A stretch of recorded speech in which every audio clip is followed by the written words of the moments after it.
যে গানকে স্বীকৃতি দিয়েছে জাতিসংঘের ইউনেস্কো, যে পৃথিবীর শ্রেষ্ঠ সংস্কৃতি হচ্ছে বাউল গান। আর এখন বাউলদের ব্যক্তিগত চরিত্র যদি কেউ জানে, গান শুনবে দূরের কথা, বায়না দেবে দূরের কথা, ওদের নাম শুনলে কমপক্ষে 50 বার থুতু ফেলবে। দেখুন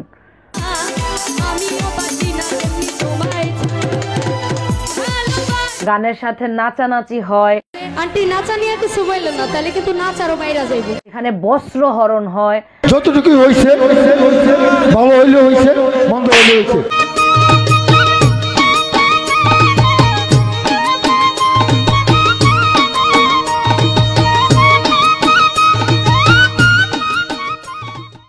আসসালামু আলাইকুম, জয় গুরু।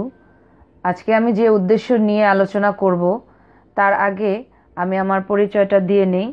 আমি শারমিন শাহ দেওয়ান, আমার গুরুজি সুফি বাউল কবি কাউসার দেওয়ান, আমার দাদা গুরু আনোয়ার দেওয়ান এবং আমার বড় বাবা জ্ঞানের প্রদীপ সাধুগুরু রজ্জব আলী দেওয়ান। তো আমি যে বিষয়টা নিয়ে আজকে আলোচনা করব সে বিষয়টা হচ্ছে, আমরা যারা বাউল গান করি, আমরা যারা শালীনতা বজায় রেখে গান করি, আমরা বিচার গান করি, আমরা আমাদের সভ্যতা দিয়ে গান করি, এক কথায় বলা যায় আমরা যারা পালা গান করি, হ্যাঁ, আমরা কিন্তু এখন সেই পরিপূর্ণভাবে সেই বাউল বিচার গান কিন্তু এখন আর করতে পারছি না।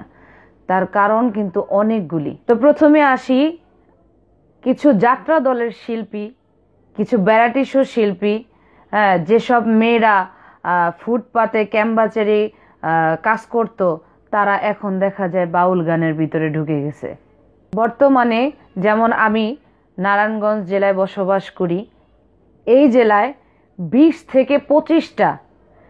থেকে 25টা বাউল ক্লাব আছে। আমি বুঝি না এটা কি বাউল ক্লাব নাকি বাউল নামে যে পবিত্র শব্দটা, সেই পবিত্র শব্দটার অপব্যবহার করা হচ্ছে। যেমন এসব জায়গায় দেখা যায় 15 থেকে 20 জন মেয়ে দিয়ে গান করানো হয়, হ্যাঁ, তাদের আবার এক একজনের 20 থেকে 30 জন ভাই থাকে, ভাই, হ্যাঁ, ডোনার, যারা কিনা বকশিস দেয়, তাদেরকে টাকা দেয়। তো এরা থাকে, হ্যাঁ, এদেরকে দিয়ে গান করানো হয়। আসলে এটা কি ক্লাব? ক্লাব বলতে কি বোঝানো হয়? ক্লাব কি?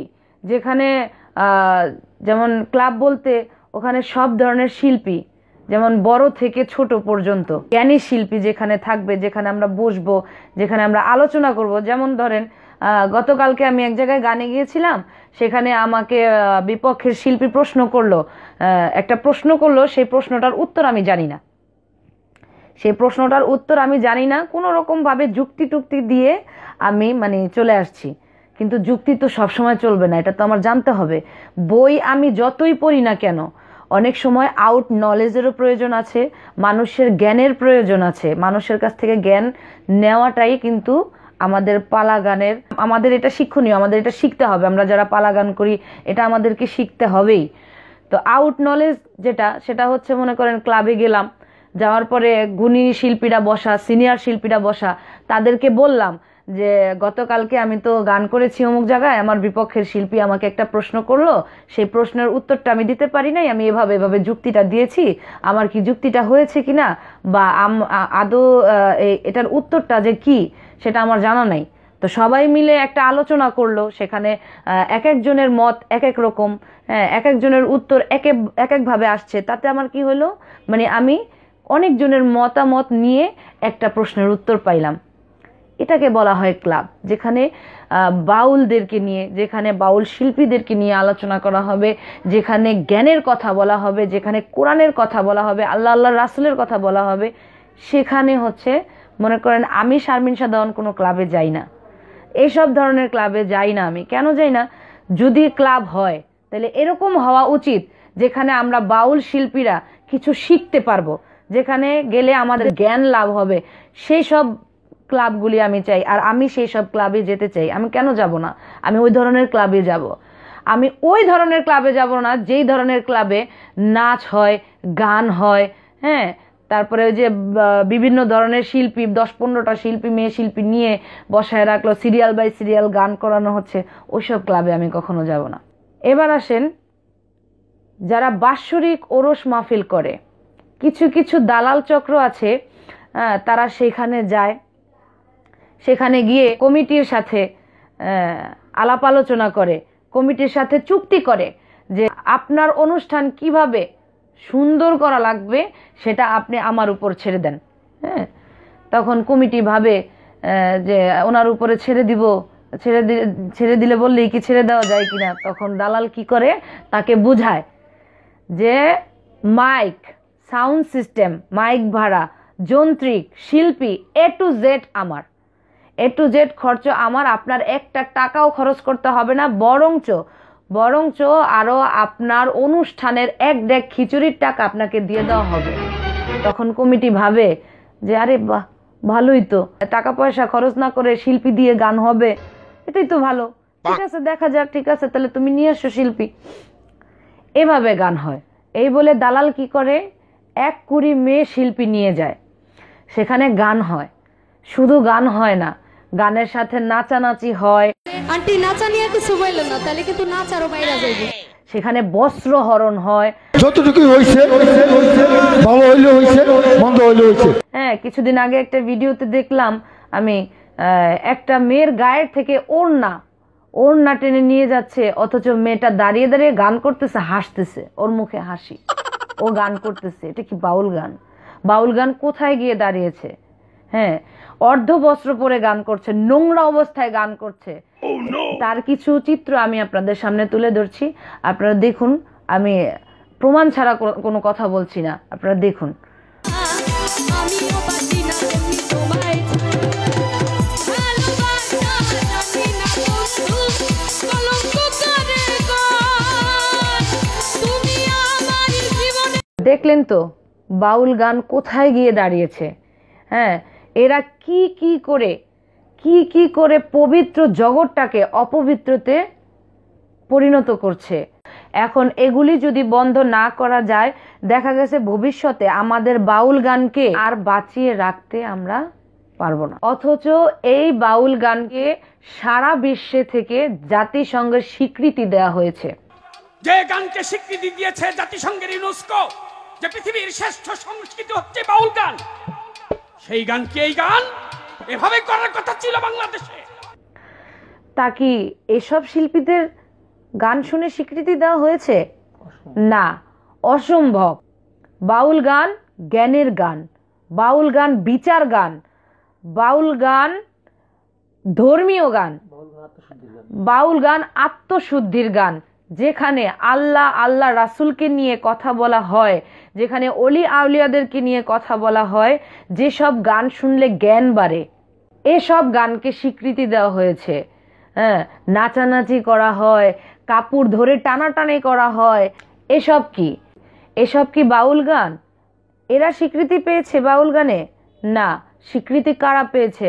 ফকির লালন সাইজি, কবি জালাল, আলেপ চাঁদ দরবেশ, রজ্জব আলী দেওয়ান, খালেক দেওয়ান, মালেক দেওয়ান, সাধক হালিম, ফকির আহমদ, মাতাল রাজ্জাক দেওয়ান, দেওয়ান রশিদ, উকিল মুন্সি, বাউল আব্দুল করিম, কবি আলাউদ্দিন, দলিলউদ্দিন বয়াতি, দূরবীন শাহ, মহর্ষি মনমোহন দত্ত, পাগল বিজয় দাস, আব্দুল আলিম এবং আরও অনেকে। এদের গানকে স্বীকৃতি দেওয়া হয়েছে। এই সাধকরা আমাদের মাঝে বিলিয়ে দিয়েছে তাদের ভালোবাসা, তাদের আত্মসম্মান, তাদের জ্ঞান। হ্যাঁ, আর আমরা কি করছি? তাদের এই জ্ঞানকে নিয়ে ব্যবসা করছি, তাদের ভালোবাসাটাকে নিয়ে আমরা ব্যবসা করছি। হ্যাঁ, আসেন আমরা সবাই তাদের আত্মসম্মান, তাদের জ্ঞান এবং তাদের ভালোবাসাকে টিকিয়ে রাখতে বলি, জেগে ওঠো বাউল, জেগে ওঠো, সারা বাংলার বাউল জেগে ওঠো, এখনো সময় আছে রুখে দাঁড়াবার। যেসব দুষ্কৃতী বাউল তাদের বিরুদ্ধে লড়বার। যেমন আরিফ দেওয়ান, আমি দেখেছি কিছুদিন আগে আরিফ দেওয়ান তার গানে কিছু কথা বলেছে। আর এখন বাউলদের ব্যক্তিগত চরিত্র যদি কেউ জানে, গান শুনবে দূরের কথা, বায়না দেবে দূরের কথা, ওদের নাম শুনলে কমপক্ষে 50 বার থুতু ফেলবে। ওদের ব্যক্তি জীবনে এত কলঙ্কিত করেছেন। আজকে ইউটিউব খুলে দেখেন বাউল গানের নামে কি অপসংস্কৃতি চালু হয়েছে। তারপর আমরা সুপারস্টার যাকে বলা হয়, আমাদের যিনি কাজল দেওয়ান সাহেব, হ্যাঁ, সেও কিছু কথা বলেছে। একটা মেয়ে আসলো, এসে নাচলো, ঢং ঢং করলো, এটা বিচার গান না, এটা বাউল গান না। দেশে অপসংস্কৃতি আরম্ভ হয়েছে। অলিয়া উলিয়ার দরবার যেগুলি আছে, অনুরোধ করবো আপনারা খেয়াল করেন, কাদেরকে দিয়ে বায়না করে গান গাচ্ছেন, কি গান গাচ্ছে তারা? এটা কি আল্লাহ রাসূলের গান? বাউল সুনীল কর্মকার সেও কিছু কথা বলেছে এবং আরো অনেকেই অনেক কথা বলেছে, আমি ভিডিও দেখেছি ইউটিউবে। তো আমি তাদের সাথে একমত, আমি তাদের সাথে সহমত, একমত। কারণ আমিও চাই আমার এই বাউল গানটাকে টিকিয়ে রাখতে। তাই আজ আমিও সাহস করে আপনাদের মাঝে কিছু আলোচনা রাখলাম। আমাদের জাতির জনক বঙ্গবন্ধু শেখ মুজিবুর রহমান, তার কন্যা, তার সুযোগ্য কন্যা, আমাদের বাংলার মা জননেত্রী শেখ হাসিনা, তার প্রতি আকুল আবেদন আমার এই বাউল গানকে বাঁচিয়ে রাখার জন্য বাংলাদেশের 64টা জেলা এমন সংবিধান করে দেয়া হোক, যারা ওরস মোবারক পালন করে, যারা মাহফিল করে, যারা বাৎসরিক অনুষ্ঠান করে, তারা যেন 2-এর অধিক 3 জন শিল্পী দিয়ে গান না করাতে পারে, এই পারমিশন যেন তাদেরকে দেয়া না হয়। যদি এই ব্যবস্থা নেওয়া হয় তাহলে হয়তো বা আমাদের এই বাউল গান, শুধু বাউল গান নয়, আমরা যারা বাউলরা আছি, হ্যাঁ, তারাও বাউল গানের মধ্যে বেঁচে থাকতে পারবো এবং কি বেঁচে থাকতে চাই। তাই মাননীয় প্রধানমন্ত্রী মা, আপনি আমাদের প্রতি, আমাদের বাউলদের প্রতি সহায় হন, একটু সহানুভূতি দেখান মা। আমি শুনেছি জাতির জনক বঙ্গবন্ধু শেখ মুজিবুর রহমান সে বাউল গান ভালোবাসতেন, হ্যাঁ, এবং মা মাননীয় প্রধানমন্ত্রী আপনিও বাউলদেরকে ভালোবাসেন, বাউল বিচার গানকে ভালোবাসেন। তাই সেই ভালোবাসার খাতিরে আমাদের বাউলদের প্রতি সহায় হন। আমাদের নিজেদের রুখে দাঁড়াতে হবে। ওই ধরনের গানই হারাম যেই ধরনের গান শুনলে এই আত্মার শুদ্ধি লাভ হয় না, জ্ঞান বাড়ে না, ওই সব গানই হারাম। আমি দেখেছি কিছু নামদারি আমাদের বাউল শিল্পীরা আছে, আমি তাদের নাম বলবো না, তারাও এই কাজগুলি করছে। সবাইকে বলবো, অনুরোধ করে, যে আপনারা সকলেই একতাবদ্ধ হন, সবাই একজোট হয়ে আমাদের বাউলের স্বীকৃতিকে, আমাদের বাউলদেরকে, বাউলের যেই মর্যাদাটা, সেটা যেন আমরা টিকিয়ে রাখতে পারি। আমরা নিজেরা যদি আমাদের নিজেদের সম্মানকে যদি বাঁচিয়ে রাখতে না পারি, যেহেতু আমরা বাউলরা ব্যর্থ হয়ে যাচ্ছি। মা প্রধানমন্ত্রী জননেত্রী শেখ হাসিনা, আপনি একটু আমাদের প্রতি সহায় হলে ইনশাল্লাহ আমরা সফল হইতে পারবো, আমরা বাউলদেরকে টিকিয়ে রাখতে পারবো, বাউলদের ভালোবাসা আমরা জাগ্রত করতে পারবো। আগে যেভাবে বাউল গান হইতো সেইভাবে আমরা পুনরায় গান করতে পারবো। আমরা যারা পালা গান করি তারা রাত কি রাত আমরা গান গাইতে গাইতে ঘুমানোর সুযোগ পাইতাম না, বিশ্রাম নেওয়ার সুযোগ পাইতাম না। আজকে আমরা বাসায় বসে থাকি কেন? 10-12 জন শিল্পী দিয়ে গান করানো হয়, হ্যাঁ, 10-15 জন মেয়ে শিল্পী দিয়ে গান করানো হয়। একটা মেয়ে শিল্পী যার কোনো সুরের তালে লয়ে কোনো কিছু ঠিক নাই, সে যদি গান গেয়ে, হ্যাঁ, একটা গান গেয়ে সে যদি পুরস্কার পায় 50 থেকে 60,000 টাকা, এটা আমি কম বললাম, এর চেয়ে বেশিও পায়, হ্যাঁ। আর পাশে একজন ভালো মাপের শিল্পী, একজন সিনিয়র শিল্পী একটা ভালো একটা জ্ঞানের কথা নিয়ে, একটা জ্ঞানের গান নিয়ে দাঁড়িয়েছে, কিন্তু সে 500 টাকা তো দূরের কথা, 200 টাকা পায় কিনা তাতেও সন্দেহ আছে। তাতে বুঝেন আপনারা যে বাউল গানটা কোথায় গিয়ে দাঁড়িয়েছে, বাউল গানের সম্মানটা কই যেয়ে দাঁড়াইছে। আর এখন গান করব কি? গানের মধ্যে কোনো শান্তি নেই। আমাদের নারায়ণগঞ্জ জেলায় গত 2 দিন আগে আমার গান ছিল, তো সেখানে আমি গান করার জন্য আমি আমার নিজের পাটিপত্র নিয়ে গেছি, আমার সঙ্গীতে যারা ছিল তাদের সকলকে আমি নিয়ে গিয়েছি। তো ওখানে নিয়ে যেয়ে দেখতে পারলাম, আমরা যখন স্টেজে উঠবো প্রোগ্রাম করার জন্য, যখন স্টেজে যাচ্ছি, তখন দেখছি যে কিছু দালাল চক্র, হ্যাঁ, কিছু দালাল চক্র, আমি তাদের নাম বলবো না, হ্যাঁ, এরা কি করে, ফট করে কোত্থেকে যেন 10-15 জন মেয়ে শিল্পী নিয়ে হাজির হয়ে গেল। মেয়ে শিল্পী নিয়ে হাজির হয়ে গেল, কমিটিকে মুঠি করে ফেললো, হ্যাঁ, কমিটির সাথে কথা বলে এমন একটা ভাব দেখাইলো যে ওদেরকে বায়না করা হয়েছে আমি এখানে আসছি ফাও। অথচ সেখানে কিন্তু আমাকে বায়না করে নেওয়া হয়েছে। আমার পাশের শিল্পী, আমার সাথে আরেকজন শিল্পী, সিনিয়র শিল্পী, আমি তারও নাম বলবো না, তার সাথে আমার গান হওয়ার কথা ছিল। তো এইভাবে গানকে নষ্ট করা হচ্ছে। এইভাবে গানকে নষ্ট করা হচ্ছে। আমি সেখানে গান করি নাই, আমি সেখানে কমিটির সাথে কথা বলে সেইখানেই আমি ওইখান থেকে চলে আসছি যে আমি এখানে গান করতে পারবো না, আমার দ্বারা এখানে গান সম্ভব না। তা আমি সেখান থেকে চলে আসছি। তাতে কি হয়েছে? তাতে কি ওদের গান বন্ধ হয়েছে? হয় নাই। তা আমি যখন কিছু করতে পারতেছি না, আমি চাই আমরা যারা বাউলরা আছি, প্রকৃত বাউল যারা, তারা সবাই এক হই, সবাই একসাথে এক হয়ে একতাবদ্ধ হয়ে আমরা এইটার বিরুদ্ধে রুখে দাঁড়াই, যাতে ওরা ওদের দল ভারী করতে না পারে, আমাদের দল দেখে যেন ওরা ভয় পায়। এটাই আমার বলার ছিল। আমার মনের মধ্যে অনেক কষ্ট ছিল। হ্যাঁ, আমি আপনাদের সাথে শেয়ার করেছি।